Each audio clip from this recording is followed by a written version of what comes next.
Good morning, students. Our today's topic is line of curvature. So, what is line of curvature?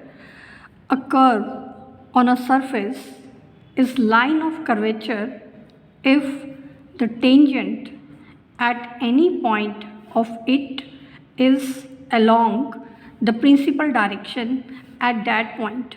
Here we have taken this is a surface and this is a curve on the surface. We have taken a point on this curve.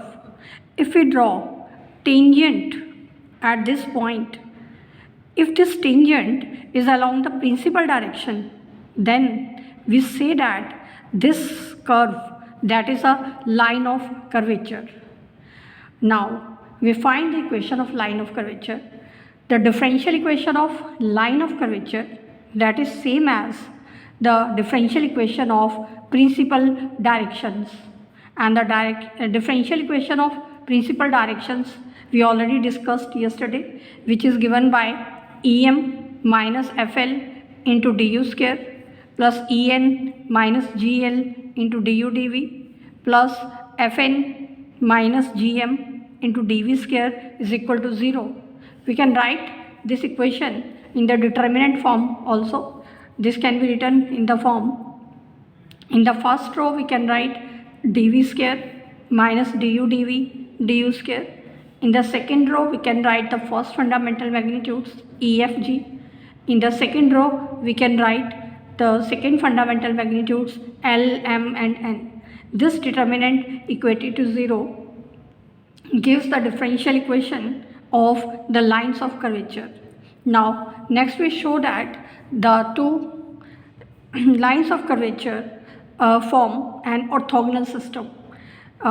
We know that two directions given by the equation P du square plus 2q du dv plus r dv square is equal to 0.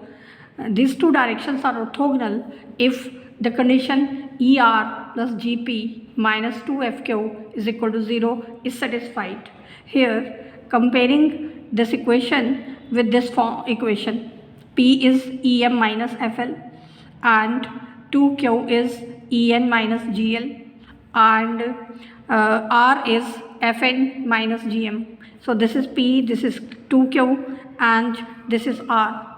Let us substitute these values here. We get E into R. R is Fn minus Gm minus 2FQ minus 2 into F into Q. Q is En minus GL by 2 and G into P. P is Em minus FL. So after simplifying this term, we get the value 0. So we can say that the lines of curvature, these are orthogonal system. Next, there is an important theorem. The normals to any surface at consecutive points of its line of curvature intersect, and the converse is also true. Means if the normals at two consecutive points of the curve drawn on the surface intersect, then the curve is a line of curvature.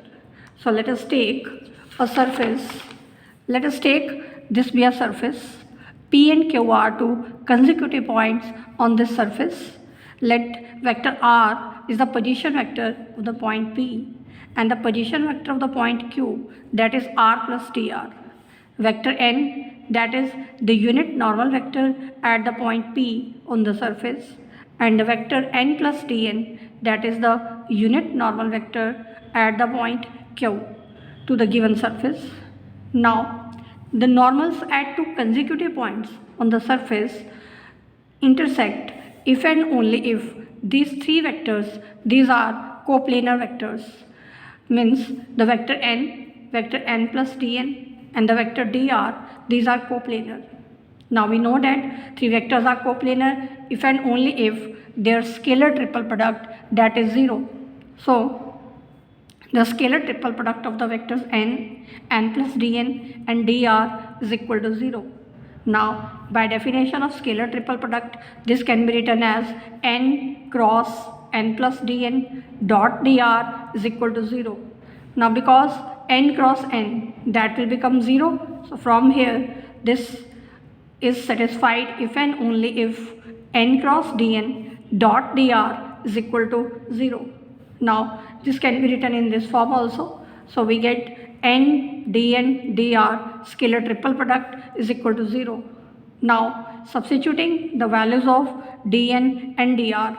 Now by definition dn is given by n1 du plus n2 dv, and dr this is given by, because the vector r that is a function of u and v, so dr will be r1 du plus r2 dv. So substituting the values of dn and vector dr here, this will become the scalar triple product of the vector n1 du plus n2 dv and r1 du plus r2 dv equated to 0. Now by definition of scalar triple product, this can further be written as n dot this term cross this term is equal to 0. Now simplifying the expression inside the brackets, this will become n1 cross r1 into du square plus n1 cross r2 plus n2 cross r1 into du dv plus n2 cross r2 into dv square is equal to 0. Now this can further be written as n dot n1 cross r1 du square and n dot n1 cross r2, that will be written in this form, and n dot n2 cross r1, that can be written in this form, and n dot n2 cross r2, this is the scalar triple product n2 r2. So we get this equation. Now in the previous chapter, from the Wien-Cartan equations, we derived the following results. The scalar triple product of the vectors n, n1 and r1, that is given by the ratio of em minus fl with h. The scalar triple product of vectors n, n1 and r2, that is given by em minus gl upon h, and the scalar triple product of the vectors n, n2 and r2, that is given by fn minus gm upon h. Now we can substitute the values of the three inner products here in this equation. So we get this quantity. After substituting the value of this quantity, this is em minus fl divided by h into du square. The value of these two quantities, the value of this quantity is em minus gl divided by h. The value of this quantity is fn minus gm upon h. The value of this quantity